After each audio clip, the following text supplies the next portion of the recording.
The question was the person suggesting that she wasn't sure whether or not she fell asleep. That's a beautiful observation, because oftentimes that is the experience. It might feel like sleep, that you've really dozed off, and that may very well be the situation.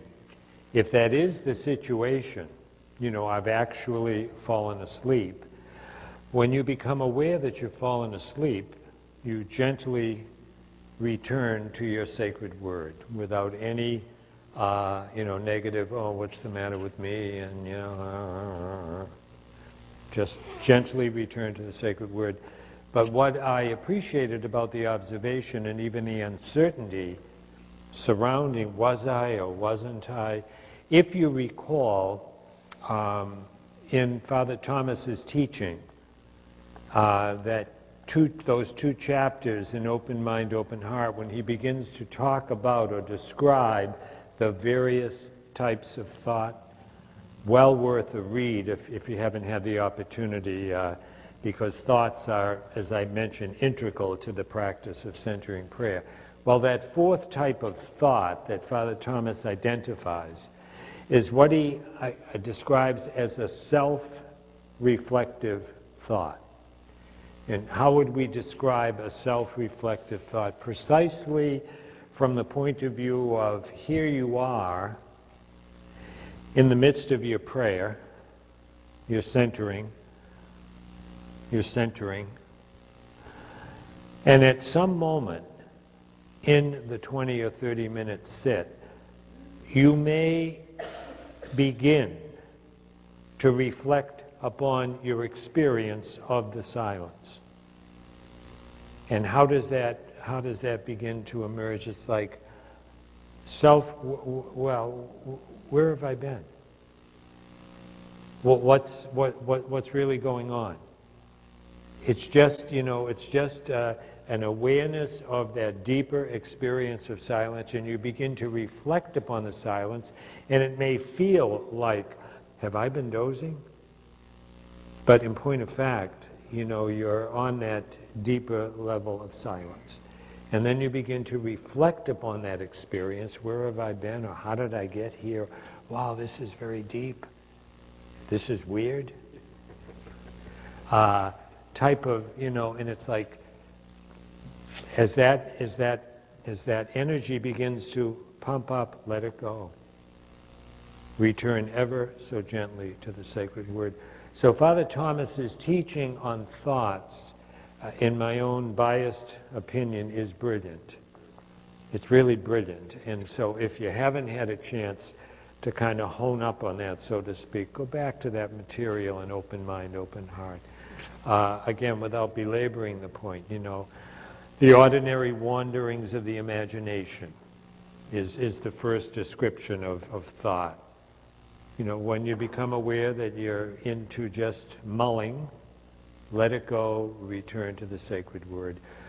Emotionally charged thoughts that have an emotional ring to them, positive and negative, can be, Ignatius would use the term consolation, desolation, sad thoughts, happy thoughts, but they catch you. Emotionally, they can begin to grasp you.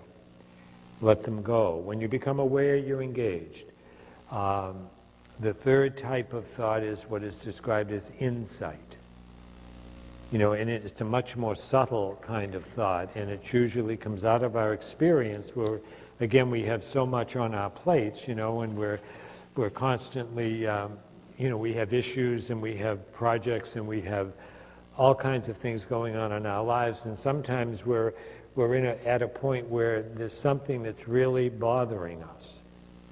Now, for example, it might be a breakdown in a relationship, and you're not at all sure how this happened, but there it is, and you can feel the tension, and it's just the relationship just isn't right, and you're mulling it over, even unconsciously, and then all of a sudden, in the experience of your prayer, an insight comes. That's the third type of thought. It's like that flash of insight. You know exactly what you need to do.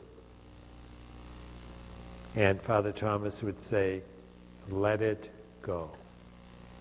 And I don't want to repeat what you're going to say.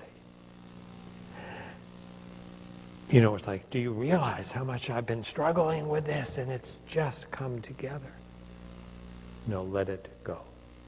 Return ever so gently to the sacred word. So there again, you catch the discipline, you know, the spiritual discipline involved.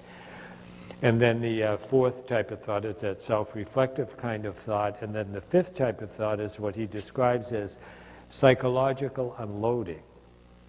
And again, that has everything to do with the healing component of centering prayer.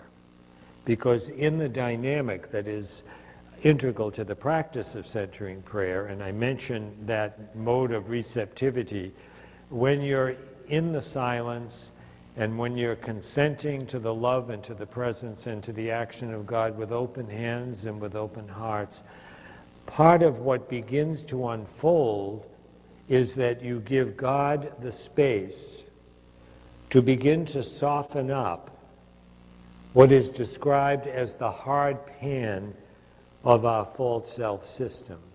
When Father Thomas begins to describe the fifth type of thought, he really is speaking about the hurts of a lifetime. You know, this body that God has blessed us with, this body is the storehouse of all of our experience. This body absorbs every experience of our lives. The joys,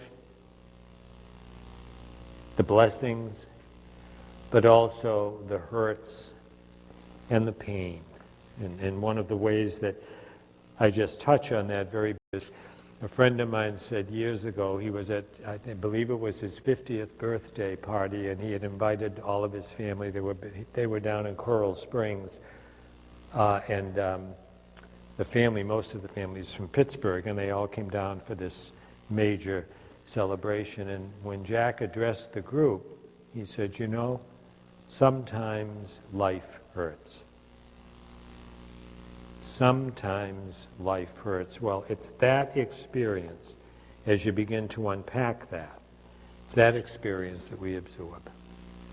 And oftentimes, we haven't processed that experience. It's just, Father Thomas would say, some of the hurts of a lifetime are just sitting on our emotional tummy, undigested. You know how that is. You know, if you've ever had that experience, acid reflux or something like that. You know, well, in the process of the silence and the solitude, God is softening up that material. And that material is going to emerge onto the level of conscious awareness in what Father Thomas describes as emotionally, highly charged emotional thoughts. So, you know, you need to be aware of that that's not all of your centering prayer at every moment, but there will be patches or times when that might begin to happen.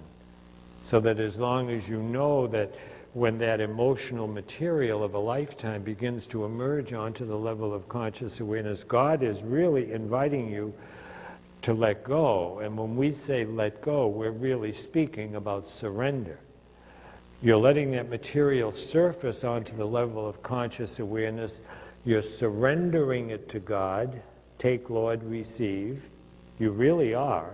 Through the letting go process, it's a process of surrender. And through that willingness on our part to let go, you allow God the space to heal the wounds of a lifetime that we carry. So there's a very, very strong healing component in the experience of centering prayer. That's not why we center, but it certainly is one of the great fruits of a consistent practice of centering prayer, that healing in God's time, with our consent, will begin to unfold. So I just wanted to in terms of the how do you access your inner room and You know, and integral to the practice, as I've suggested, is the handling of all thought. Thoughts are integral, because thoughts, and as you become engaged with thoughts, whether they're emotionally charged thoughts or more self-reflective kind of thought, as you become engaged, they provide you with an opportunity to reconsent. That's why they're integral to the prayer. They provide you with that kind of an opportunity. So they're not tendential. They're at the heart and center of this spiritual discipline. So I would repeat what I said in the beginning: always assume, my encouragement, always assume a friendly attitude toward the handling of all thought.